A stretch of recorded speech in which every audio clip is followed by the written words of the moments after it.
세상을 빛내는 나와 너.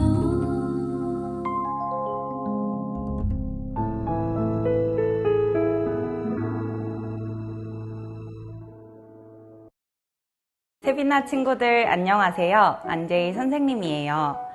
오늘은 5곡의 성경 인물 퀴즈로 시작해볼까 해요. 첫 번째 힌트는 예수님의 제자 중 한 명이에요. 두 번째 힌트, 이름이 반석 혹은 바위를 뜻한다고 해요. 세 번째 힌트는 닭이 울기 전 예수님을 3번 부인한 인물이라는 거예요. 네 번째 힌트는 자신은 예수님처럼 십자가에 똑바로 매달릴 자격이 없다며 거꾸로 십자가에 매달려 순교했다는 것입니다. 다섯 번째 힌트, 물 위를 걸었던 인물이에요. 혹시 어떤 인물인지 감이 오나요? 맞아요. 정답은 베드로예요. 예수님의 수제자라고 불렸던 베드로의 이야기를 해보려고 해요. 베드로의 직업은 어부였어요. 물고기를 잡는 일을 직업으로 하는 사람이었죠. 물고기를 잡으려면 어디로 가야 할까요?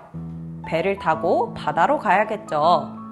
여러분, 사람은 물 위를 걸을 수 있을까요? 없을까요? 맞아요. 물 위를 걸을 수 없어요. 베드로는 어부였기 때문에 물 위를 걸을 수 없다는 사실을 누구보다 잘 알고 있었을 거예요. 그런데 마태복음 14장에 보면 베드로를 찾아오신 예수님과 물 위를 걷는 베드로의 장면이 나와요. 마태복음 14장 25절에서 31절 말씀. 밤 사경에 예수께서 바다 위로 걸어서 제자들에게 오시니 제자들이 그 바다 위로 걸어오심을 보고 놀라 유령이라 하며 무서워하여 소리지르거늘 예수께서 즉시 일러 가라사대 안심하라 내니 두려워 말라. 베드로가 대답하여 가로되 주여 만일 주시어든 나를 명하사 물 위로 오라 하소서 한데 오라 하시니 베드로가 배에서 내려 물 위로 걸어서 예수께로 가되 바람을 보고 무서워 빠져가는지라 소리질러 가로되 주여 나를 구원하소서 하니 예수께서 즉시 손을 내밀어 저를 붙잡으시며 가라사대 믿음이 적은 자여 왜 의심하였느냐 하시고 물 위를 걸을 수 없다는 걸 알았던 베드로였는데 물 위를 걸으라고 하신 예수님의 말씀을 믿고 물 위를 걸어서 예수님께로 갔어요. 내 생각이 아니라 예수님의 말씀을 믿었기 때문에 기적을 체험한 것이죠. 그런 기적을 경험했는데 30절에 보면 물에 빠져가는 모습을 볼 수 있어요. 왜일까요? 바람을 보았기 때문이에요. 선생님도 복음을 경험했어요. 그리고 지금 살아계신 예수 그리스도가 나와 함께 하신다는 사실을 알았어요. 그런데 어느 순간 예수님과 함께 사는 것이 아니라 혼자 아등바등 사는 모습을 발견했어요. 또 예수님보다 세상을 사랑하는 모습이 보이니 낙심이 되었어요. 예수님이 나와 함께 하신다는 사실을 진짜로 믿지 않았던 것이죠. 그런데 여러분, 우리가 시선을 두어야 할 곳은 오직 예수님이에요. 지금 내 모습이 어떠하든, 내가 어떤 상황에 처해 있든, 어떤 중요한 문제가 내게 있든 기적을 체험했던 베드로가 예수님이 아닌 폭풍을 볼 때 넘어졌던 것처럼 우리도 예수님이 아닌 나 자신이 변화되지 않는 모습, 현재 내게 닥친 어려운 상황들, 앞이 보이지 않는 미래 등등 폭풍을 바라보면 바다에 빠지게 돼요. 어떤 크고 중요한 문제라고 할지라도 예수님을 보지 않으면 바다에 빠져요. 여러분은 공부의 문제, 학교 진학의 문제, 앞으로 진로의 문제 등 여러 가지 문제가 있겠죠. 그렇지만 예수님께 초점을 맞추지 않으면 그건 영적인 죽음으로 이어집니다.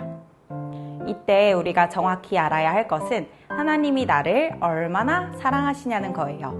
내가 하나님을 얼마나 사랑하느냐가 아닌 하나님께서 나를 얼마나 사랑하시느냐에 초점을 맞춰야 해요. 선생님이 가장 좋아하는 성경 구절은 로마서 5장 8절이에요. 우리가 아직 죄인 되었을 때 그리스도께서 우리를 위하여 죽으심으로 하나님께서 우리에게 대한 자기의 사랑을 확증하셨느니라. 아멘. 죄인인 나를 위해 예수님이 십자가에서 대신 죽으셨어요. 그리고 부활하심으로 한 사람의 죽음이 아니라 하나님이 나를 위해 죽으심을 보여주셨어요. 세상을 사랑하던 나를 위해, 상황과 환경을 보며 염려하던 나를 위해 그런 나와 영원토록 함께 살고 싶으셔서 하나님의 아들이신 예수님이 죽으셨어요. 그 십자가를 통해 나에 대한 하나님의 사랑을 보여주셨어요. 우리가 해야 할 것은 죄인인 나를 대신해 죽으신 예수님을 바라보는 거예요. 하나님께서 내게 얼마나 큰 사랑을 주셨는지, 하나님이 내게 주신 은혜가 얼마나 큰지 그 사랑을 받는 거예요.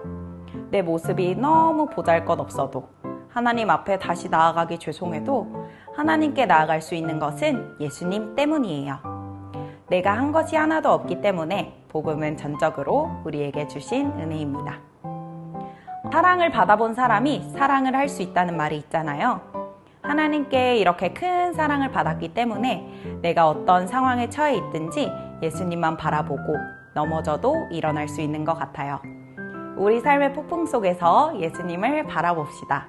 그리고 나를 사랑하시는 하나님을 기쁘시게 하는 자들이 됩시다. 값없이 하나님께 받은 사랑을 가족들에게, 친구들에게, 그리고 이웃들에게 전하는 세빈나 친구들이 되길 간절히 기도합니다.